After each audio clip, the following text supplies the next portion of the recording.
ఉమ్మం తొక్కటానికి సిగ్గులేదు మీకు? మనిషి జన్మ ఎత్తగానే సరే ఒకసారి చీకొట్టిన తర్వాత మళ్ళీ ఆ మనిషి జీవితంలోకి రాకూడదన్న జ్ఞానం కూడా లేదు. పోండి.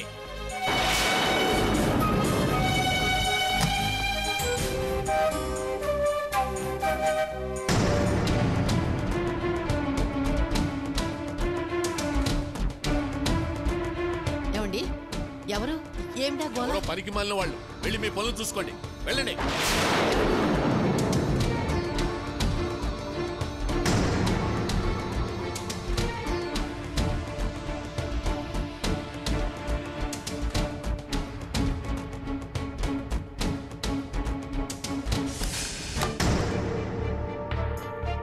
మావయ్య, క్షమించండి మావయ్య. పర్వాలేదమ్మా. రండి మావయ్య, లోపలికి రండి. రండి అత్తయ్య. రండి లోపలికి రండి. రండి మావయ్య, రండి అత్తయ్య.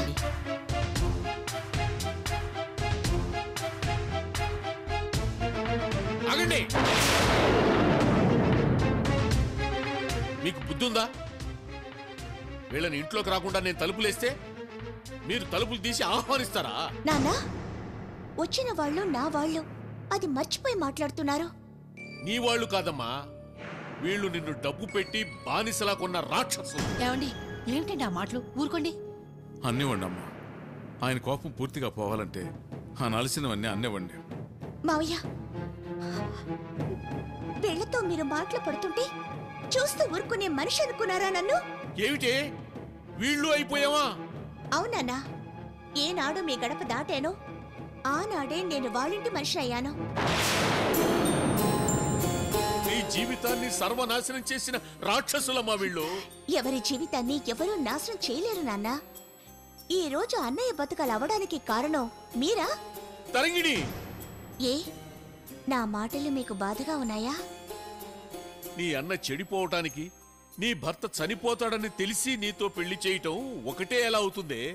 నాన్నా, మీ ప్రశ్నకు సమాధానం నేను చెప్పగలను, కానీ ఇప్పుడు అది అవసరం లేదు. మీరు ముందుగా మా అత్తయ్య మావయ్యకు క్షమాపణ చెప్పండి. అమ్మా తరగిని, మనలో మనకి క్షమాపణలేంటమ్మా? ఆహాహాహా, ఏమి నటిస్తున్నావయ్యా? చూడు, నా ప్రాణం పోయినా మీకు క్షమాపణలు చెప్పనుగాక చెప్పను. అంతేనా నాన్న? ముమ్మాటికి అంతే. ఏమండి?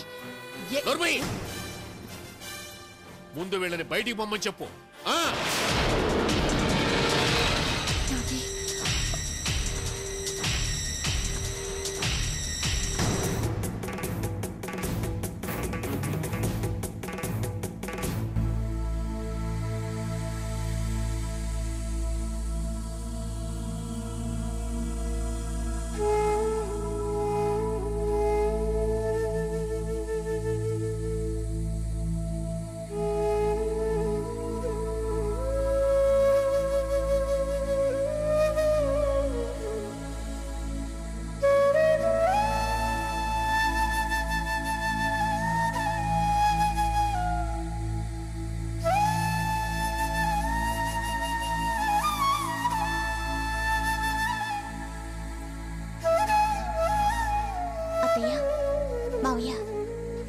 పదండి, మన ఇంటికి వెళ్ళిపోదాం. అమ్మా అమ్మా, తొందరపడకమ్మా. ఇప్పటికే ఆలస్యం చేశానమ్మా. నా కళ్ళ ముందే నా వాళ్ళని అవమానిస్తుంటే ఇంతసేపు ఆగడం నాదే తప్పు. అమ్మా తరంగిణి. అవును, నా ఇంటికి నేను వెళ్తున్నాను. అమ్మా, నువ్వు ఆవేశపడుతున్నావు. ఆవేశం కాదమ్మా, ఓ ఇంటి ఇల్లాలుగా ఉన్న నేను నా ఇంటిని వదిలి ఈ ఇంట్లో ఇన్ని రోజులు ఉండడం నా పొరపాటే. ఏమిటే ఇక్కడ ఉండటం పొరపాట? నీ తల్లిదండ్రుల దగ్గర ఉండటం పొరపాట? ఏం మాట్లాడుతున్నావు? నాన్న, అమ్మా నాన్నలంటే కన్న కూతురి మెట్టింటి వాళ్ళని గౌరవించేంతవరకి. ఆ గౌరవం లేనప్పుడు కూతురుగా ఒక్క క్షణం కూడా ఇంట్లో ఉండకూడదు. అమ్మా, ఆవేశపడకమ్మా. అమ్మ తరిగిని, తొందరపడకమ్మా. మీ నాన్నగారి కోపానికి కారణం ఉంది. అవునమ్మా, అమ్మా నాన్నల్ని బాధ పెట్టడం మంచిది కాదు. అబ్బా, ఆది దంపతుల్లా నీతులు చెప్తున్నారా? నా బిడ్డను నాకు దూరం చేద్దామనేగా మీరు వచ్చింది. ఇక ఆపుతారా? మావయ్య, అత్తయ్య, ఇప్పటికే మిమ్మల్ని చాలా అవమానాలు పాలు చేశాను. దయించి నా కోసం ఇక్కడి నుంచి వెంటనే వెళ్ళిపోదాం పదండి. అమ్మా ఆగమ్మా, అత్తయ్య, అది కదమ్మా. అత్తయ్య మీరు కూడా నన్ను అర్థం చేసుకోరా? ఆల్ రైట్, అన్నయ్య గారు, క్షమించమ్మా. తరంగిణి ఇంతవరకు ఏది మమ్మల్ని నోరు తెరిచి అడగలేదు. మా కోడల్ని మేము తీసుకెళ్తాం. పదమ్మా. అమ్మా తరంగిణి. వెళ్ళిపోతున్నావటే? వెళ్ళవే, వెళ్ళు.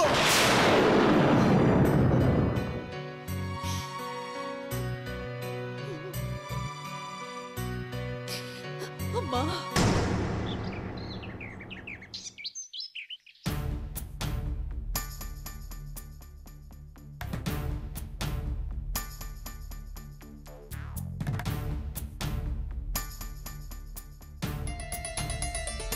నమస్కారం అండి.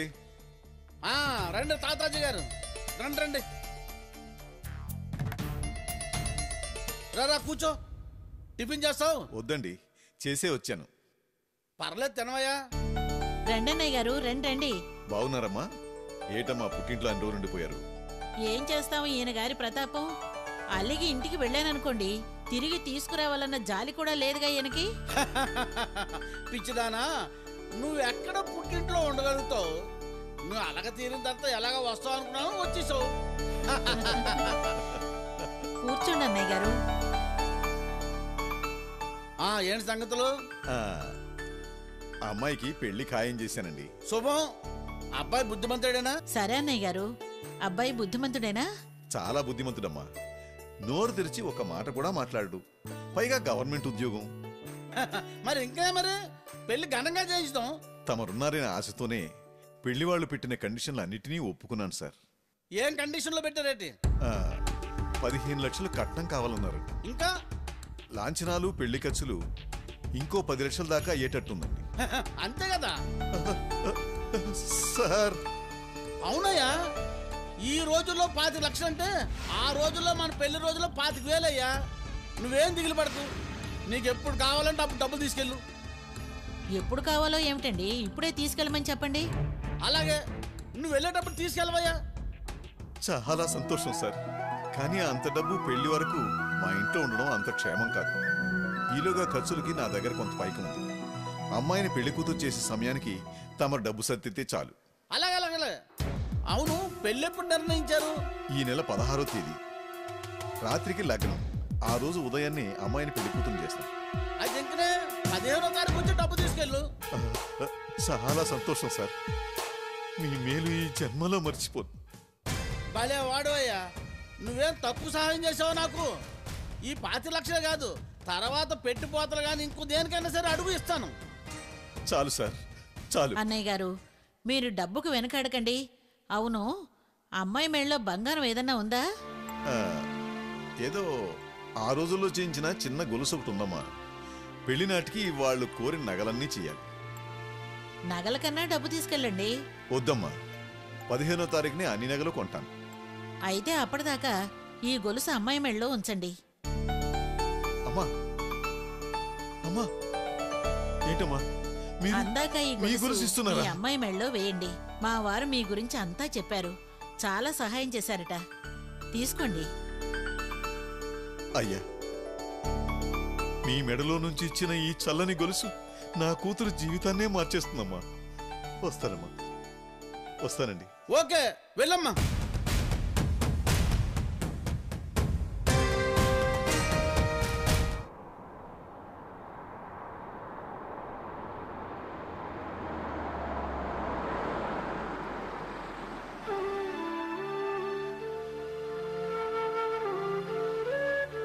అమ్మా తరంగిణి, నువ్వు మరోలా అనుకోకపోతే నీకొక మాట చెప్పనా? చెప్పండి మావయ్య.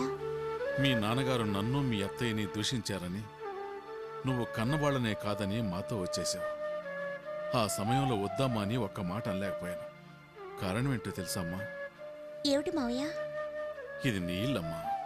నేను నీ ఇంటికి రావద్దనే హక్కు మాకెవరికీ లేదు. కానీ అలా రావటం వల్ల నిన్ను కన్నవాళ్ళు ఎంత బాధపడి ఉంటారు. క్షమించండి మావయ్య, నాన్నగారు ఆవేశపరులు, ఆ సంగతి నాకు తెలుసు.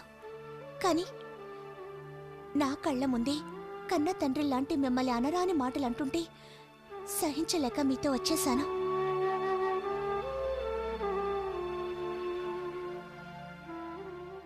నువ్వెప్పుడైనా రావచ్చమ్మా. మేము తిరిగొచ్చాక మీ నాన్నగారికి అర్థమయ్యేలా పరిస్థితి చెప్పి ఆయన అనుమతితో వస్తే బావుండేది అని మీ మావయ్య గారి ఉద్దేశం అమ్మా. నిజమే అత్తయ్య, కానీ ఓ ఆవేశపరుడి తొందరపాటుకో దైవంలాంటి మనిషి మాటలు పడుతుంటే చూస్తూ ఊరుకోవడం నా వల్ల కాలేదు. అందుకే వచ్చేశాను. నాన్నగారు స్థిమిత పడ్డాక తన తొందరపాటును తెలుసుకుంటారు. మీరు పెద్ద మనసుతో ఆలోచించి ఇంతగా నాకు చెప్పారు. మీ మాట కాదన్నా. అలాగే ఈసారి మా ఇంటి నుంచి మా వాళ్లే మంచితనంతో ఇక్కడ దిగబెట్టినప్పుడే వస్తాను. ప్రస్తుతానికి ఇక్కడే ఉంటాను. అలాగేనమ్మా, రా.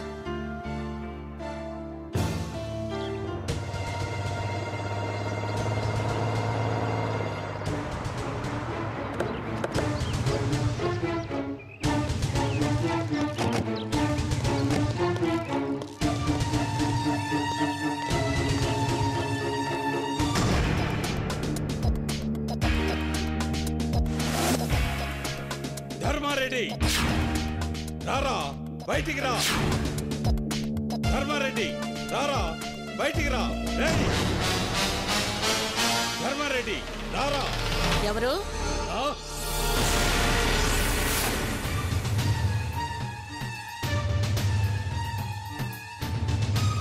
ఎవరు మీరు? మేమెవరమో తర్వాత చెప్తాం. ముందు నీ మొగుడెక్కడో చెప్పు.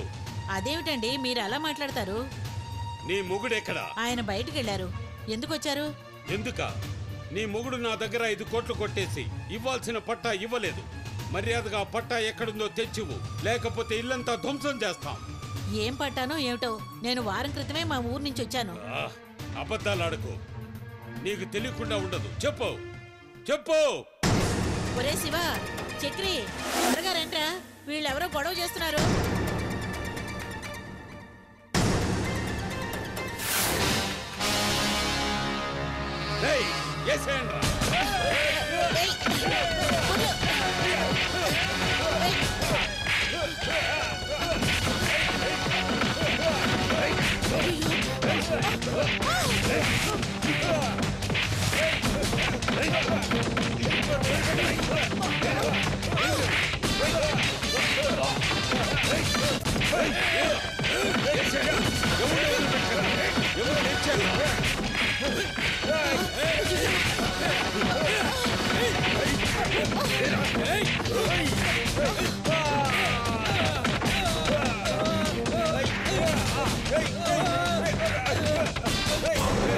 వెళ్ళి బీరువా తీసి మన పత్రాలు ఎక్కడున్నాయో వెతుకు. వెళ్ళు. రేయ్, నువ్వు వెళ్ళి డ్రాయర్లన్నీ బద్దలు కొట్టి మన పత్రాలు ఎక్కడున్నాయో వెతుకు. వెళ్ళు. వెళ్ళరా. అన్నా అన్నా, ఆ రూమ్ అంతా వెతికాను. డాక్యుమెంట్స్ ఎక్కడ కనపడలేదన్నా.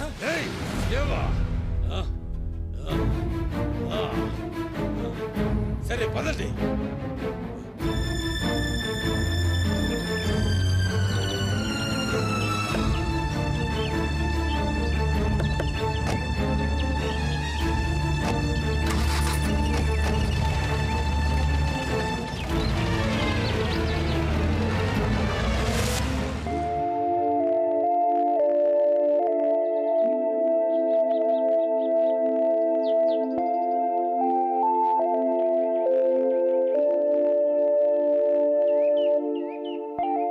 జానకి, ఏమిటండి? ఆ ఒడిలిపోయిన తులసి మొక్కని పోషించాలని ప్రయత్నిస్తున్నావా? వద్దే, వద్దు. అదేమిటండి అలా అంటారు? అవునే, మన పెంపకంలో ఏదీ పచ్చగా ఉండదు. అటు చూడు, ఆ తులసి మొక్క కూడా 3 వంతులు ఎండిపోయింది. దాన్ని బ్రతికించాలని నువ్వు ప్రయత్నిస్తే అది పూర్తిగా ఎండిపోతుందే. వద్దే, వద్దు. ఎందుకండి ప్రతి క్షణం అలా బాధపడతారు? బాధ కాక ఇన్నాళ్ళకి నాకు నిజం తెలిసి వచ్చింది. మన పెంపకంలో పిల్లలే కాదే, చెట్లు కూడా పచ్చగా ఉండవు. మన పెంపకంలో మనం ఏ పొరపాటు చేయలేదండి. పొరపడుతున్నావు. ఏ కొంపలో అయినా వాళ్ళ సంతానం ఇలా అయిందటే లేదు. చుట్టుపక్కలే కాదే, ఈ ఊళ్ళో ఎక్కడా కూడా తమ సంతానాన్ని ఇంత అన్యాయంగా ఎవరు పెంచలేదు. ఏమండి, అవునే, ఉద్ధరిస్తారనే కన్నవాడు ఊళ్ళు పట్టుకు బలాదూరు తిరుగుతున్నాడు. పేరు తెస్తుందనుకున్న పెద్ద కూతురు ఉన్న పేరు తగలేసి అసలు బ్రతికుందో లేదో కూడా తెలియటం లేదు. 3 పువ్వులు 6 కాయల జీవితాన్ని సాధించింది నా రెండో కూతురని గర్వంగా తలెత్తుకుందాం అనుకుంటే చస్తాడని తెలిసిన వాడితో తాళి కట్టించు. పోనీలే కడుపు పండిందనుకుంటే ఆ పండు దూరమైంది. ఇంకా ఏమిటే మన పెంపకం? అవన్నీ మన కర్మ అనుకోవాలండి. కర్మ కాదే, నీ చేతి వంటలోనో నా సంపాదనలోనో ఏదో నాశనం చేసే గుణం ఉంది. ఏమండి, మనల్ని మనం నిందించుకుంటే బాధలు తొలగిపోతాయా? తొలగిపోవే. నా బాధంతా మిగిలిన ఇతర పిల్లల జీవితాలు ఇంతకంటే భయంకరంగా అవుతాయేమోననే.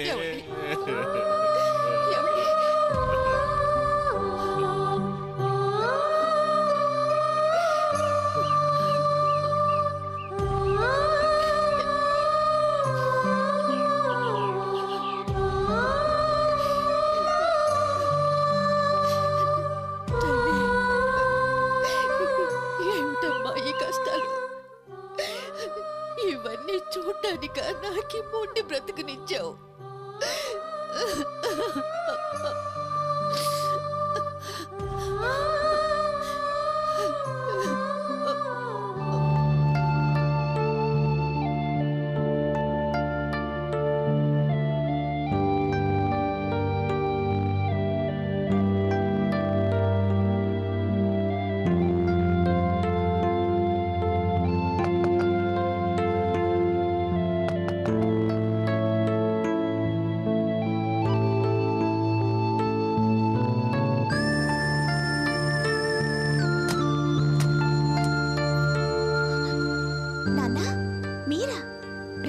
నేనేనమ్మా. పేగుబంధం ఎంతకైనా తెగుస్తుందమ్మా. ఇక్కడికి రావటానికి మొహం చెల్లకపోయినా, మీ మామగారు తిట్టినా కొట్టినా సరే నీతో మాట్లాడాలని వచ్చానమ్మా. రండి నాన్న, రండి. నాన్న, మా మావయ్య గారు అలా ఎన్నటికీ చెయ్యరు నాన్న. ఆయన సంస్కారానికి మారుపేరు. నేనేనమ్మా సంస్కారహీనుణ్ణి, దుర్మార్గుణ్ణి. ఎందుకు నాన్న ప్రతిదానికి ఇలా ఆవేశపడతారు? చూడమ్మా, నేను నీకంటే పెద్దవాణ్ణి, నిన్ను కన్నవాణ్ణి. జీవితాన్ని, కష్టసుఖాల్ని, మనుషుల్ని, వాళ్ల మనస్తత్వాల్ని కాచి వడపోసిన మనిషినమ్మా. నేను కాదన్ను నాన్న, కానీ ఏమిటమ్మా కానీ? నీ మామ ఎంత జిత్తులు మారో నీకు అర్థం కావటం లేదు.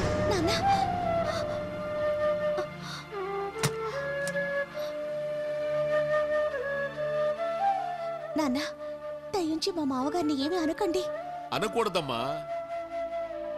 చిన్నపిల్లవి, నీ అవసరాన్ని అడ్డుగా పెట్టుకుని నీ జీవితాన్ని నాశనం చేసిన వాణ్ణి నిన్ను కన్న తండ్రిగా ఏ మాట అనకూడదమ్మా. నాన్నా, పదే పదే ఆ విషయాన్ని గుర్తు చేసుకుని అంటున్నారే గాని మా మావయ్య గారి మంచితనాన్ని మీరు అర్థం చేసుకోలేకపోతున్నారు. ఏమిటమ్మా మంచితనం? నిండు నూరేళ్లు పసుపు కుక్కాలతో బ్రతకాల్సిన నిన్ను అర్ధాయుష్ వాడికిచ్చి పెళ్లి చేయటమా? నాన్నా, మీరిప్పుడున్న ఆవేశంలో నేనేం చెప్పినా మీకు అర్థం కాదు.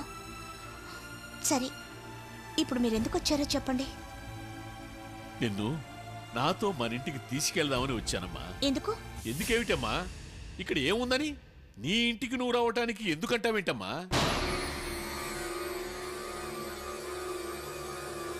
నా ఇల్లు అది కాదు నాన్న, ఈ ఇల్లు. నీకేమన్నా మతిపోయిందా?